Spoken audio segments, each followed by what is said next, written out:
Bismillahirrahmanirrahim. Assalamualaikum warahmatullahi wabarakatuh. Alhamdulillahirabbil alamin, wassalatu wassalamu ala asrofil anbiya'i wal mursalin wa ala alihi washabihi ajmain, amma ba'du. Pertama-tama marilah kita panjatkan puji dan syukur atas kehadiran Allah Subhanahu wa taala yang telah membawa kita dari alam kegelapan menuju alam yang terang beneran seperti sekarang ini. Salat serta salam kita curahkan kepada junjungan kita Nabi besar Muhammad Sallallahu Alaihi Wasallam. Penonton yang dimuliakan oleh Allah Subhanahu Wa Taala, pada kali ini saya akan membahas tentang masalah kunut pada sholat subuh. Menurut mazhab Imam Syafi'i yang kami anut dan yang dianut oleh ulama-ulama besar, bahwa hukum membaca doa kunut dalam sembahyang subuh pada i'tidal rakaat yang kedua adalah sunnah abad. Artinya diberi pahala bagi yang mengerjakan dan tidak diberi pahala bagi yang orang yang meninggalkannya. Jadi bagi orang-orang yang mengerjakan akan mendapatkan pahala, tetapi juga bagi orang yang tidak mengerjakan tidak akan mendapatkan dosa dan juga tidak akan mendapatkan pahala. Seperti yang ada pada kitab Al-Majmu'. Seperti tersebut dalam kitab Al-Majmu', dalam mazhab kita, mazhab Syafi'i, adalah sunnah hukumnya membaca doa kunut dalam sembahyang subuh itu, baik pada ketika turunnya bala atau tidak. Ini adalah pendapat yang banyak dari ulama-ulama salaf, atau katakanlah yang paling banyak, dan juga pendapat ulama-ulama yang di belakang ulama-ulama salaf itu. Di antaranya yang berpendapat serupa ini adalah Sayyidina Abu Bakar, Umar bin Khattab, Utsman, Ali ibnu Abbas, Barah bin Azib radhiyallahu anha.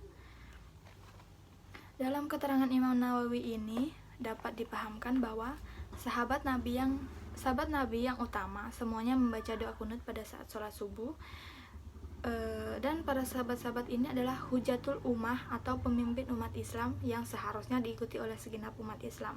Jadi kita juga harus mengikuti apa yang beliau lakukan, karena memang beliau merupakan pemimpin umat Islam dan bisa kita jadikan panutan. Adapun dalil-dalil yang membahas fatwa ini, diantaranya dalil yang pertama dari Sayyidina Anas bin Malik, bahwasanya Rasulullah Shallallahu Alaihi Wasallam kunut 1 bulan mendoakan celaka bagi orang-orang itu, kemudian kunut itu ditinggalkan beliau. Adapun di waktu subuh, maka beliau selalu kunut sampai beliau meninggal.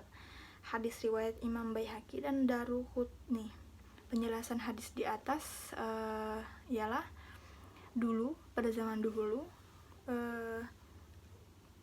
ada seseorang yang membunuh sahabat Nabi. Pada saat itu karena Nabi sangat terharu dan sangat sedih mendengar kabar tersebut, lalu beliau berdoa kepada Tuhan dalam kunut subuhnya supaya orang yang membunuh sahabat tersebut dicelakakan.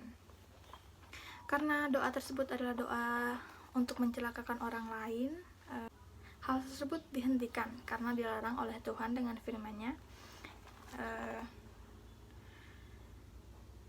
tak ada sedikit pun campur tanganmu hai Muhammad dalam urusan mereka itu, atau Allah menerima taubat mereka atau menghukum mereka, karena sesungguhnya mereka itu orang-orang yang zalim. Quran Surah Al-Imran ayat 128. Lalu pengertian ini dikuatkan dengan sebuah hadis dalam kitab Bukhari dan Muslim. Dari Anas radhiyallahu anha, beliau berkata bahwasanya Nabi Muhammad Shallallahu Alaihi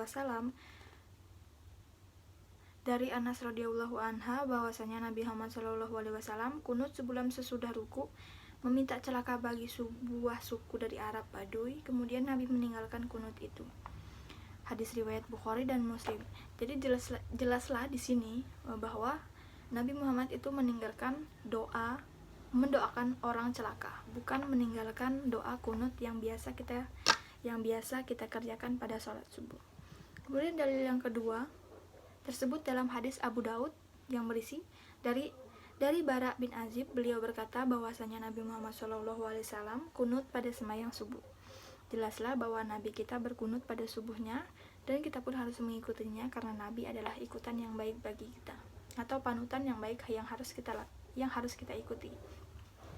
Kemudian dalil ketiga berisi Nabi berkata bahwasanya Tuhanmu hidup dan pemurah, ia malu dari hambanya akan menolak doanya kalau hamba itu mendoa mengangkat tangan kepadanya. Hadis riwayat Imam Abu Dawud dan Tirmizi. Jadi di sini disarankan atau penjelasan maksud dari hadis tersebut, kiranya umat Islam, kita selaku umat Islam ketika berdoa kita diharuskan untuk mengangkat tangan. Kenapa? Karena ketika kita berdoa mengangkat tangan, maka doa yang kita panjatkan itu akan dikabulkan oleh Tuhan. Begitu pula dengan doa kunut. Kunut merupakan doa.